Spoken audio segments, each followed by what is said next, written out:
The storm had passed through Miller's Hollow like a wounded animal, leaving broken branches and muddy roads in its wake.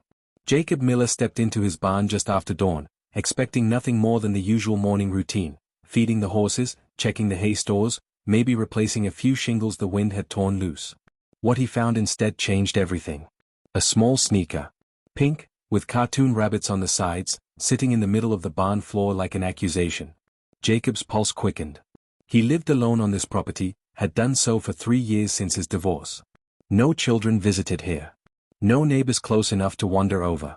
He picked up the shoe, turning it over in his calloused hands. It was damp from the storm but recently worn. He could see the imprint of tiny toes pressed into the insole. His eyes traveled upward to the hayloft. The ladder stood against the edge, and there, barely visible in the dim morning light, he saw movement. A flash of fabric. The sound of breathing that wasn't his own. "Hello?" His voice echoed in the cavernous space. "Someone up there?"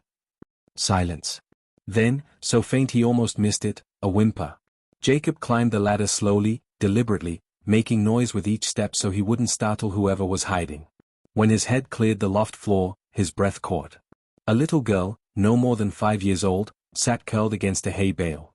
Her blonde hair was tangled with straw, her face streaked with dirt and tears. She wore one pink sneaker. The other foot was bare. "Hey there," Jacob said softly, keeping his distance.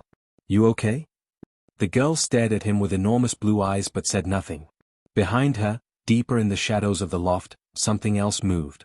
Jacob's hand instinctively went to his belt, where he sometimes kept a knife for cutting rope. But what emerged from the darkness wasn't a threat he could fight with a blade. A woman stumbled forward, and Jacob's first thought was that she looked like a ghost. Mid-20s, rail-thin, with the same blonde hair as the child. Her clothes were torn, her left eye swollen shut, and when she moved, she did so with the careful, pained steps of someone with broken ribs. But it was her right hand that made Jacob's stomach turn. She held a kitchen knife, gripped so tightly her knuckles had gone white. "Don't come closer," she said, her voice hoarse. The knife trembled but stayed pointed at him. "Don't call anyone. We'll leave. Just give us an hour and we'll be gone." Jacob raised both hands, the tiny shoe still clutched in his left palm. "I'm not going to hurt you." "That's what they all say." Her eyes were wild, darting between him and the ladder, calculating distances and escape routes. "That's what he said too, every single time before her voice cracked. She couldn't finish the sentence. The little girl began to cry, a quiet, heartbreaking sound that seemed to have been rehearsed into silence many times before. The woman's attention snapped to the child, and in that moment of distraction, Jacob saw the full extent of her injuries. Bruises in the shape of fingers around her throat. A cut above her eyebrow that had bled and clotted. Burns on her forearm that looked deliberately inflicted. "Jesus Christ," he whispered. The woman's head whipped back toward him, the knife rising higher. "We're leaving. Right now. Emma, come here." But the little girl didn't move. She just sat there, staring at Jacob with those huge eyes, holding her bare foot as if it hurt. And Jacob realized something in that frozen moment. This woman wasn't a threat. She was terrified. Whatever had happened to her, whoever had done this, had broken something fundamental in her ability to trust. He had to make a choice, and he had to make it now. Turn them in and hope the system would protect them, or do something that might cost him everything. Jacob set the pink sneaker down on the loft floor between them, a small piece offering in a moment crackling with tension. The woman's eyes flicked to it, then back to his face, the knife never wavering. "My name's Jacob Miller," he said, keeping his voice level. "This is my farm. I live here alone. Nobody knows you're here except me." "That doesn't mean anything."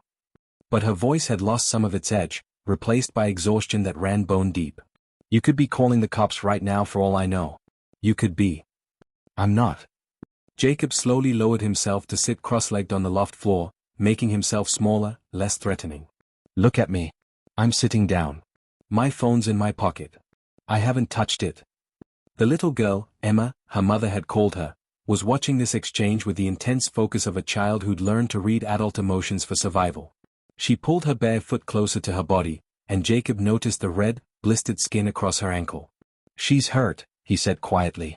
The woman's face contorted with pain that had nothing to do with her physical injuries. "I know. We were running through the woods. She stepped on something, I don't know what. I tried to clean it but," her voice broke again. "I don't have anything. No first aid kit, no money, no phone. Nothing. When did you eat last? The question seemed to surprise her. She blinked, swaying slightly. Yesterday morning. Maybe. Emma had some crackers I took from a gas station 2 days ago. Jacob's jaw tightened. 2 days. They'd been running for 2 days, and this child had eaten crackers stolen from a gas station. There's a house about 50 yards from here. My house. It has food, hot water, bandages, clean clothes. A phone you can use to call whoever you need to call. No phones. The knife came up again, her whole body tensing. No calls. He'll find us. He always finds us. The pronoun hung in the air like smoke. He. Not they. One man had done this. One man had put terror so deep into this woman that she'd rather starve in a barn than ask for help. Okay, Jacob said. No phones. No calls. But let me bring you food and supplies.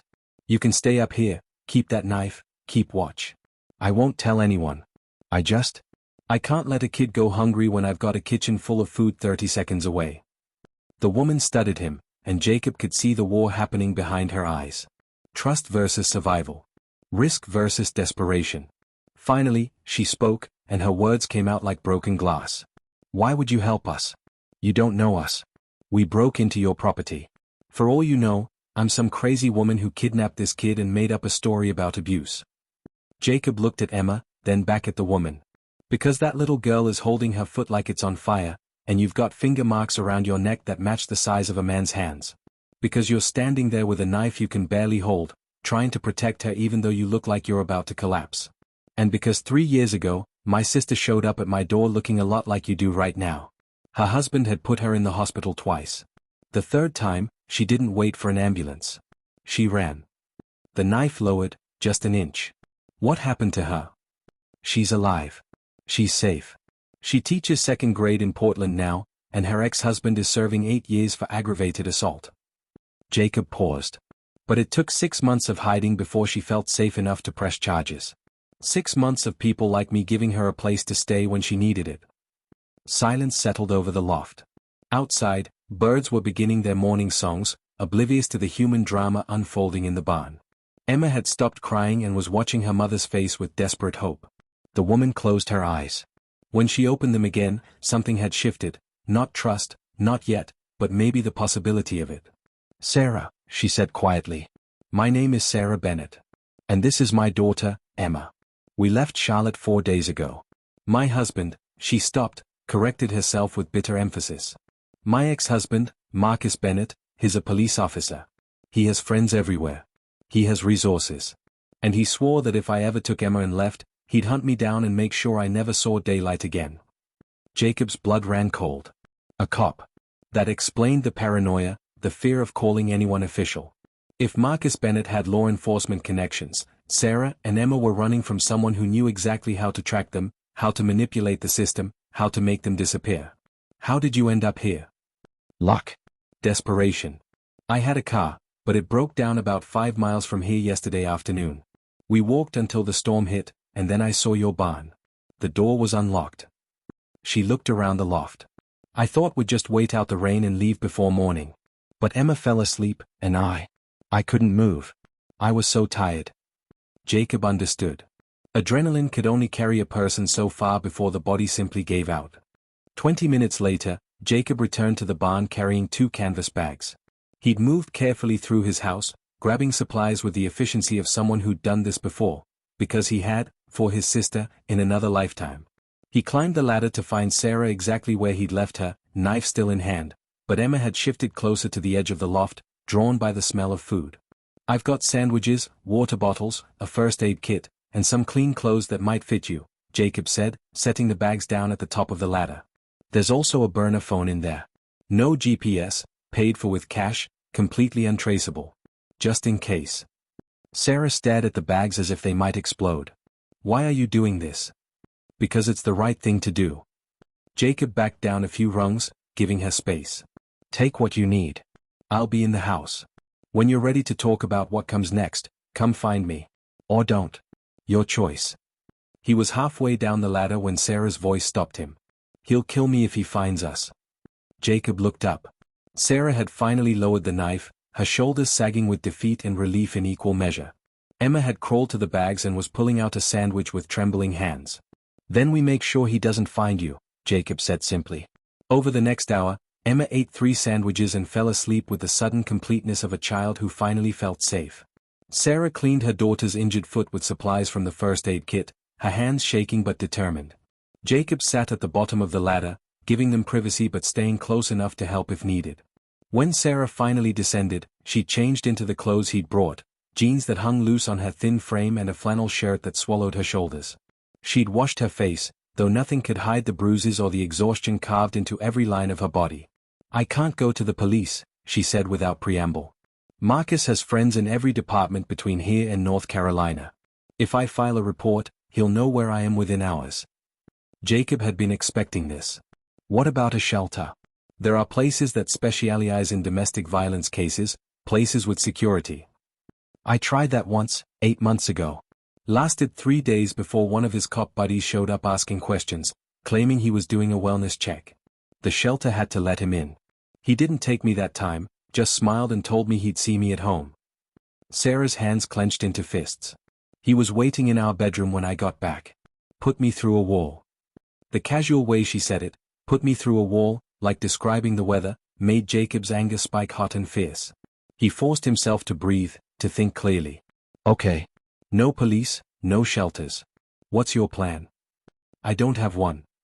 The admission seemed to cost her. "I have a sister in Seattle. We haven't spoken in 4 years because Marcus isolated me from everyone, but I think she'd help if I could get there. That's over 2,000 miles from here with no car, no money, and a manhunt probably already underway." Jacob stood up, pacing the length of the barn.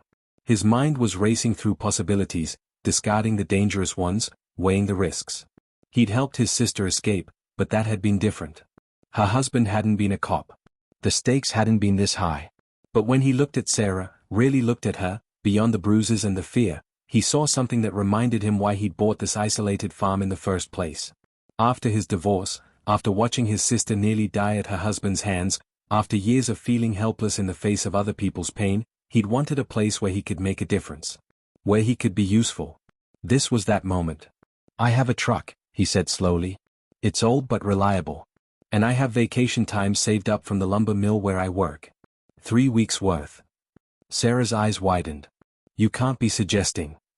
"Seattle is about 36 hours of straight driving from here. Less if we take turns. We use back roads, pay cash for everything, avoid cameras. I have enough savings to get us there and get you set up with a few months' rent while you figure things out." "That's insane. You don't even know us." "I know enough." Jacob met her gaze steadily. "I know a cop is hunting you and your daughter. I know staying here puts you at risk, but running without help puts you at worse risk. And I know I have the means to get you somewhere safe, which makes this my responsibility." "Why?" Sarah's voice cracked. "Why would you risk everything for strangers?" Jacob thought about his sister's face the night she'd appeared at his door, thought about the phone call 2 years before that, when she told him everything was fine even as he'd heard her husband shouting in the background. Thought about all the times he'd failed to act, failed to push, failed to save her until it was almost too late. "Because someone helped my sister when she needed it most," he said quietly. "And because if I don't help you now, I'll spend the rest of my life wondering what happened to that little girl sleeping in my hayloft."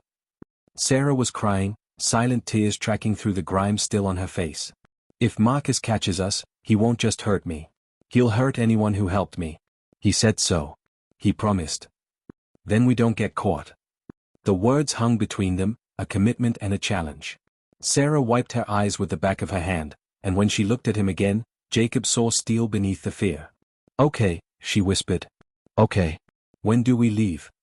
Jacob glanced at the barn door, at the early morning light spilling through the cracks. Marcus Bennett would have discovered them missing by now.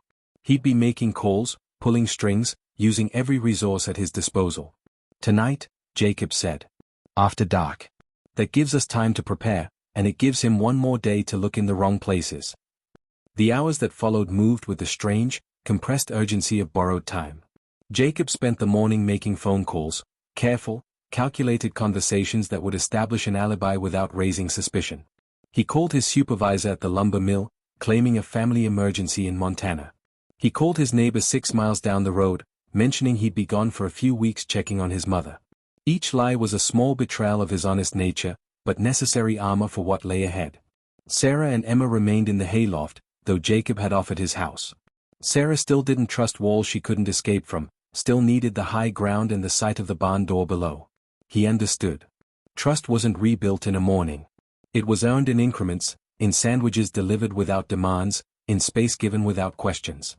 Around noon, Jacob returned to the barn with a laptop and a duffel bag. Sarah was braiding Emma's hair, her fingers gentle despite their shaking. The little girl had woken up quieter than before, watching everything with those ancient eyes that children of violence all seem to share. "I need information," Jacob said, settling onto a hay bale at a respectful distance. "About Marcus. What kind of resources he has, what he'll expect you to do, where he'll look first." Sarah's hand stilled in Emma's hair. For a moment, Jacob thought she might refuse, might retreat back into that shell of silence. Then she spoke, her voice flat and clinical, as if reading from a police report. "Marcus Bennett, age 34, 12 years with the Charlotte-Mecklenburg Police Department. He works narcotics now, but he started in patrol. He knows every cop, every dispatcher, every highway patrol officer in a 3-state radius. He has informants, people who owe him favors." She paused. "He also has technology. He put tracking apps on my phone, on Emma's tablet. He has access to traffic cameras, ALPR systems, databases most people don't even know exist." Jacob's jaw tightened.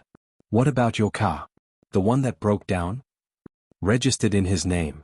I'm sure he's already reported it stolen, which means every cop in 5 states is looking for it." Sarah pulled Emma close, needing the contact. "He'll have told them I'm mentally unstable, that I kidnapped Emma during a psychotic break. He's good at making people believe him. Charming. Professional. Nobody looks at a decorated police officer and sees a monster." "Where will he expect you to go?" "My sister's in Seattle, he knows about her. My mother's dead, my father's in Florida but we're not close. Marcus cut me off from friends years ago." Sarah's voice turned bitter. "He'll put surveillance on anyone I've ever known. He'll watch bus stations, train terminals, airports. He'll assume I'm stupid and desperate, which means he'll look for me in all the obvious places first." Jacob opened the laptop, pulling up a map. "Good. That gives us an advantage. We're not doing anything obvious." He'd spent the morning plotting their route, a winding path through back roads and small towns, avoiding major highways where ALPR cameras could scan license plates automatically. They'd head north first, into Virginia's rural counties, then west through West Virginia and Kentucky. The route added hours to their journey but kept them off the grid. "I have a friend who owes me a favor," Jacob said carefully. "Runs a body shop in Ashland. He can swap my license plates for something untraceable, no questions asked. We'll switch them twice more on the way, just to be safe." Sarah stared at him.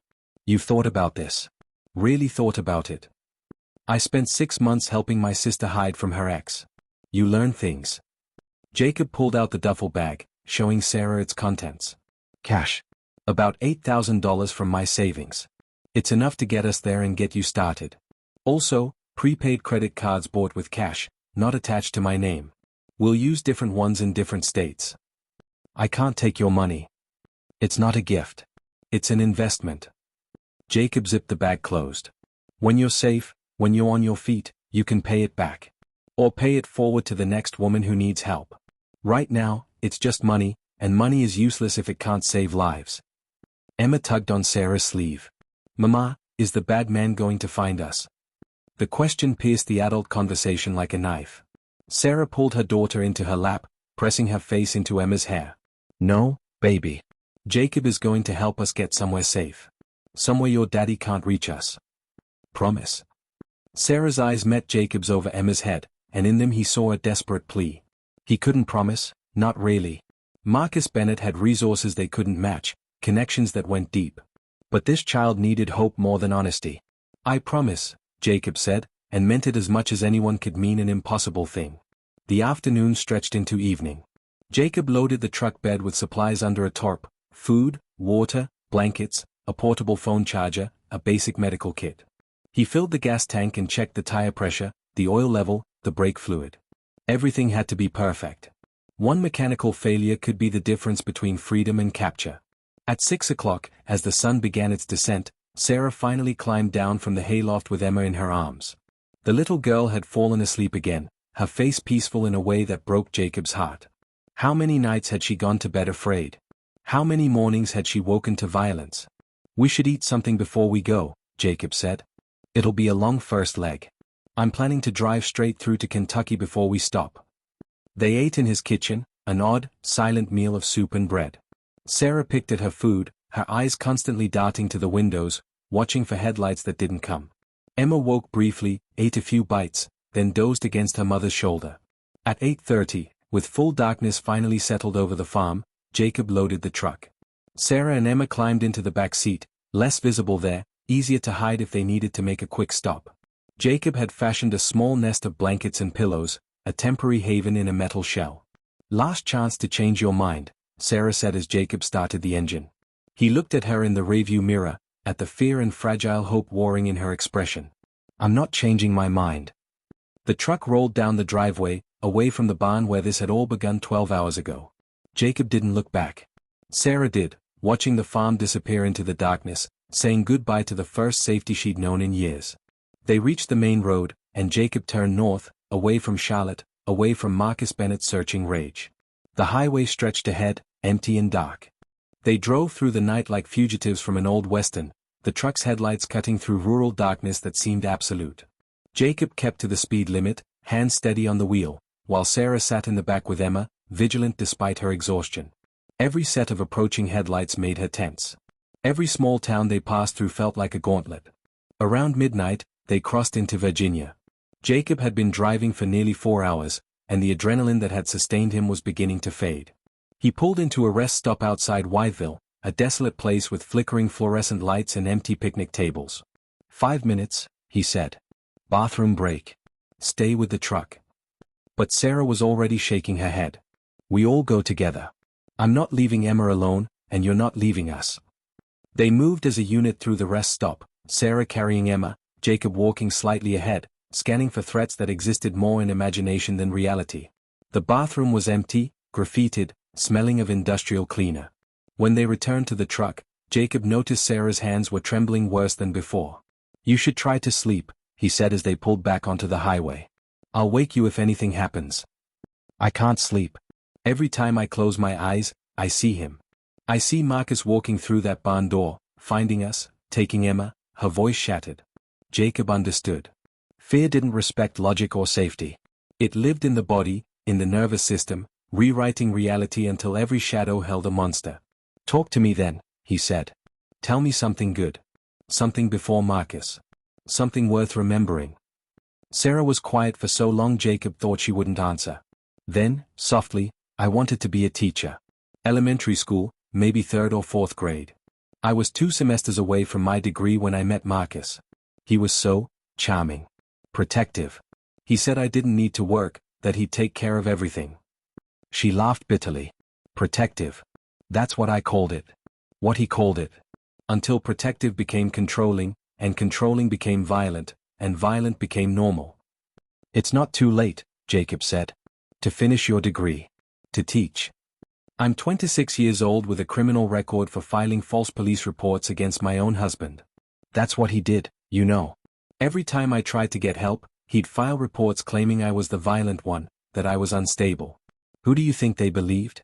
The decorated cop or the hysterical wife?" Jacob's knuckles whitened on the steering wheel. He'd heard similar stories from his sister, the way abusers weaponized systems meant to protect victims. Seattle is a fresh start. New city, new state. Nobody there knows Marcus Bennett. Except my sister. And if Marcus finds her, we'll deal with that when we get there. They drove on. At 3 in the morning, somewhere in West Virginia, Jacob finally admitted he needed rest. They found a truck stop with overnight parking, and he pulled into a space between 2 semis, the truck hidden in their shadows. Emma was deeply asleep in her mother's lap. Sarah looked like a ghost in the dashboard light. 2 hours, Jacob said. "I'll set an alarm. You keep watch if you want, but try to rest." He reclined his seat, intending to just close his eyes for a moment. But exhaustion dragged him under like a riptide, and when his phone's alarm jolted him awake at 5:15, he found Sarah exactly as he'd left her, eyes open, back straight, watching the parking lot with the intensity of a soldier on guard duty. "Did you sleep at all?" he asked. "No." Jacob didn't argue. They switched drivers at the next stop, Sarah taking the wheel while Jacob dozed fitfully in the passenger seat. Emma woke around 8 and ate crackers and fruit snacks, her appetite slowly returning. She asked questions in the way children do, simple and profound. Where are we going? Why is the sky so big? Will there be horses where we're going? Sarah answered each one with patience that defied her exhaustion, spinning stories of Seattle, the Space Needle, the waterfront, her sister's house with its garden full of flowers. Whether these stories were true or wishful thinking, Jacob couldn't tell. But they gave Emma hope, and hope was currency in their strange journey.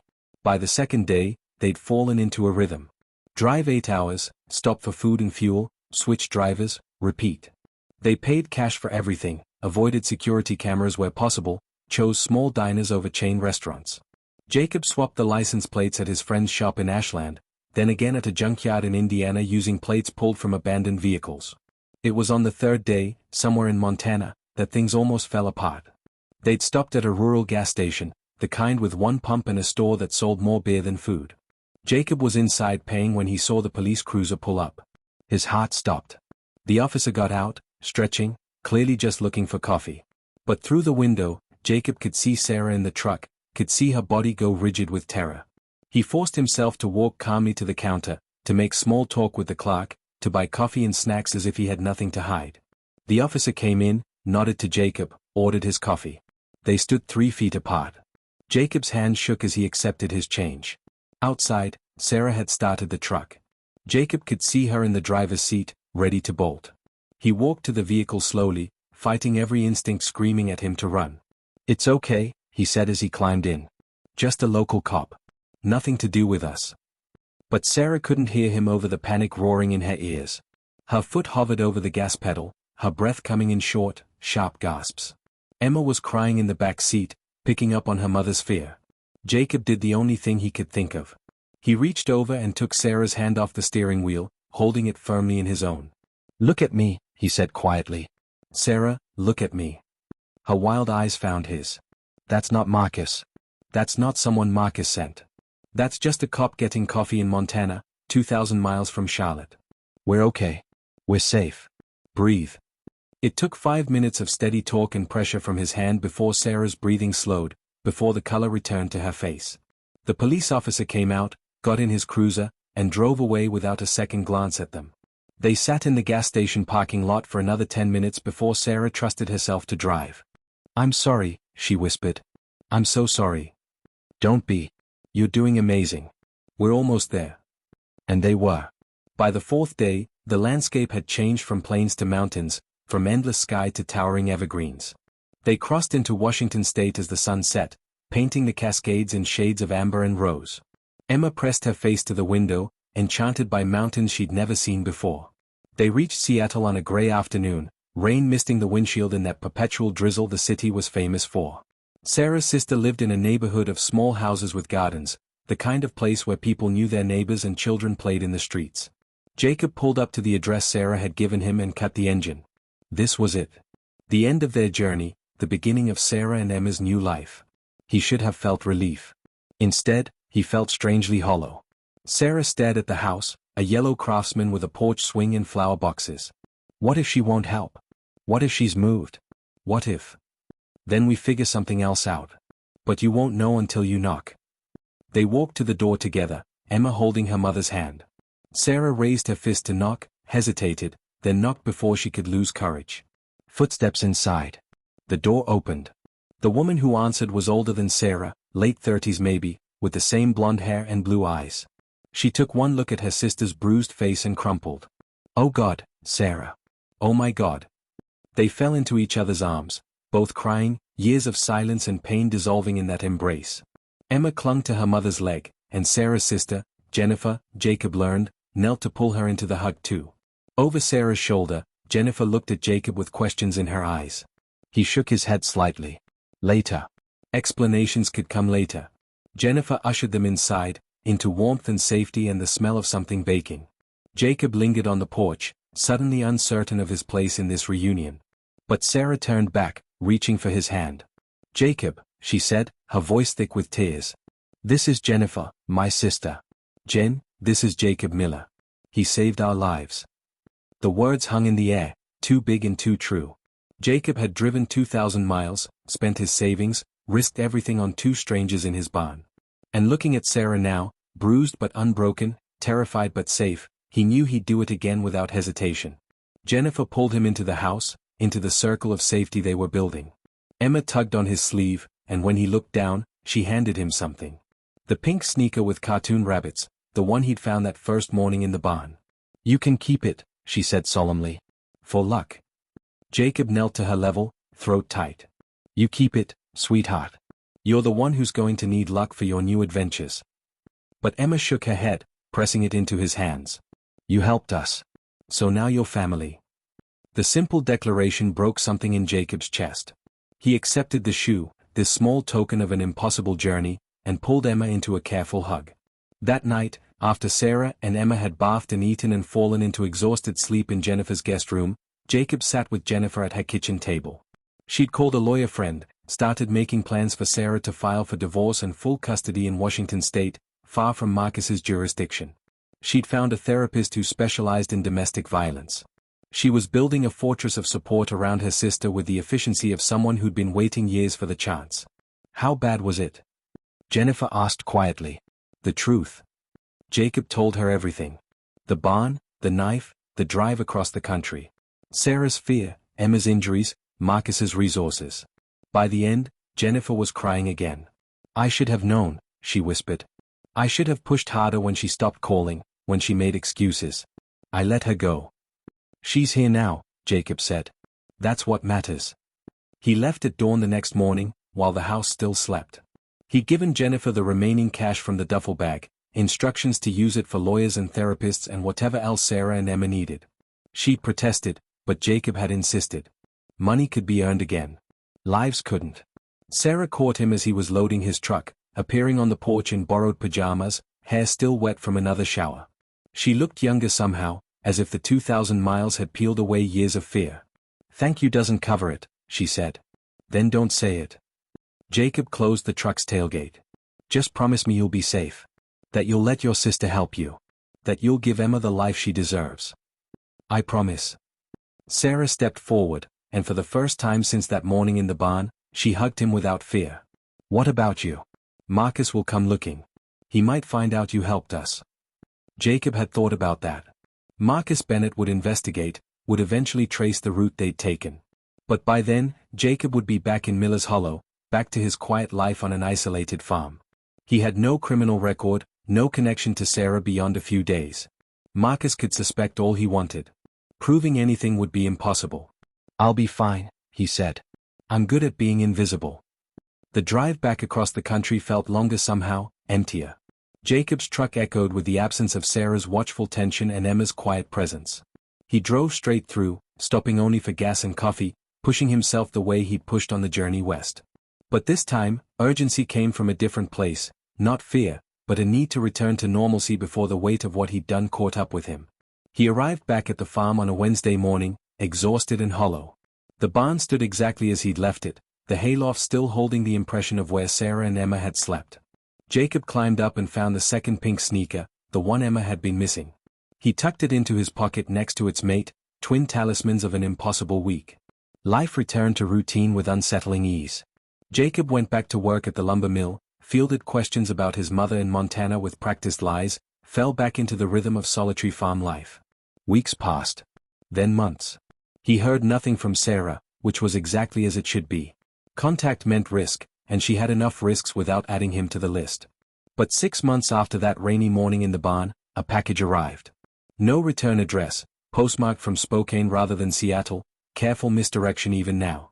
Inside, Jacob found a letter written in neat, careful handwriting, a photograph, and something else that made his throat tight. The letter read, "Dear Jacob, Jennifer says I should wait longer before making contact, but I needed you to know we're okay. Better than okay. Emma started first grade last month. She's reading above her level and making friends. She asks about you sometimes, about the nice man with the truck who drove through the night. I've started classes again, online for now, working toward that teaching degree. Jennifer has been everything I needed and more.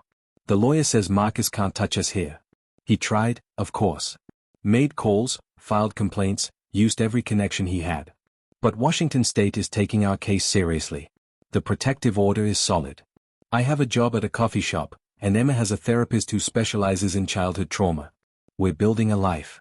A real life. I don't know how to thank you for giving us that chance. Jennifer says you wouldn't accept money, so I'm sending you something else instead. Emma insisted. She says you need it more than we do.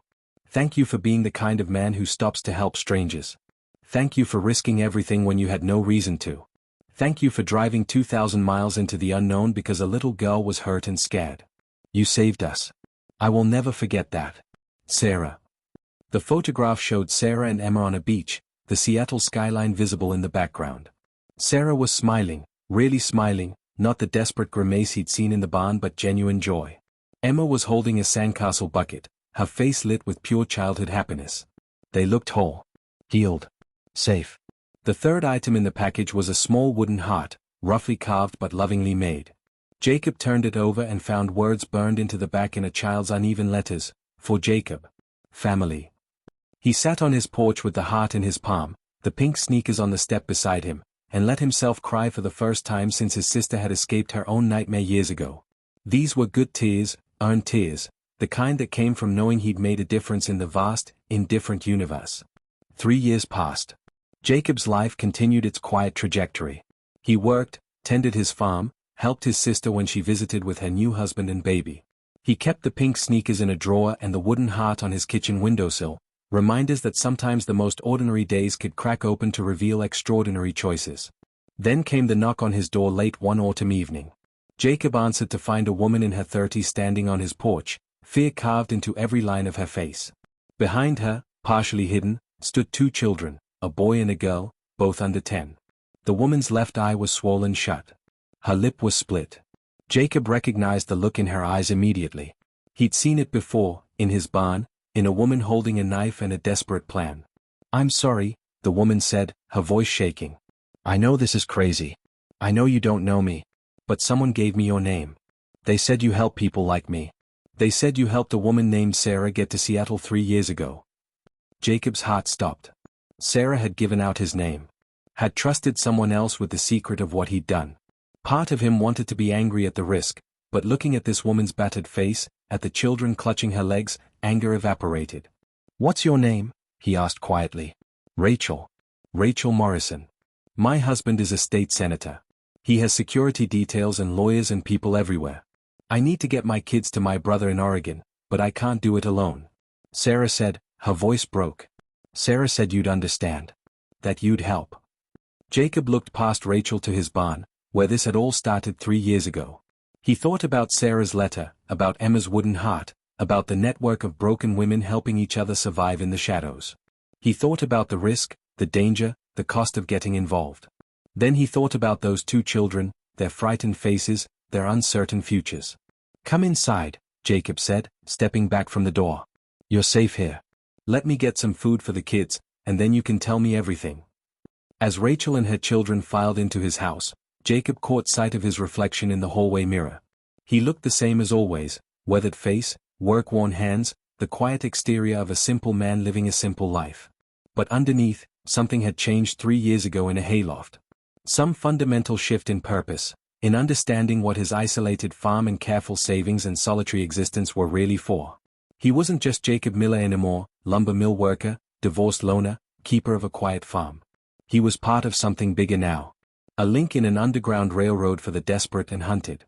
A safe house in human form. Sarah had started it by trusting him. Now others would follow, woman after woman, child after child, each one carrying their terror and hope to his door. Marcus Bennett and men like him would keep creating refugees. And Jacob would keep helping them disappear. He closed the door against the autumn night and turned to Rachel, who stood in his kitchen looking lost and overwhelmed. Her children had found the cookie jar and were eating with the mechanical hunger of fear. Okay, Jacob said, the same word he'd spoken to Sarah 3 years ago. Tell me where in Oregon, and we'll figure out how to get you there. Rachel's shoulders sagged with relief so profound she nearly collapsed. Thank you. God, thank you. Jacob just nodded. Thanks weren't necessary. This was simply what you did when you had the means and someone needed help. You opened your door. You loaded your truck. You drove through the night toward safety, one desperate family at a time. In the kitchen drawer, the pink sneakers waited. On the windowsill, Emma's wooden heart caught the lamplight. These were his credentials now, his proof of purpose. Tokens of lives saved and futures rewritten. Outside, the barn stood silent and ready, its hayloft already preparing to shelter the next story, the next escape, the next impossible journey into hope. Jacob Miller had found a child in his hayloft 3 years ago, and a woman ready to run. In doing so, he'd found himself. Found his calling. Found the reason his life had led him to this isolated farm with its empty spaces and quiet nights. The spaces weren't empty anymore. They were full of purpose, full of the echoes of footsteps running toward freedom, full of the promise that safety existed for those brave enough to seek it and lucky enough to find a stranger willing to risk everything for people he'd never met. This was his life now. And Jacob had never felt more certain that he was exactly where he was meant to be.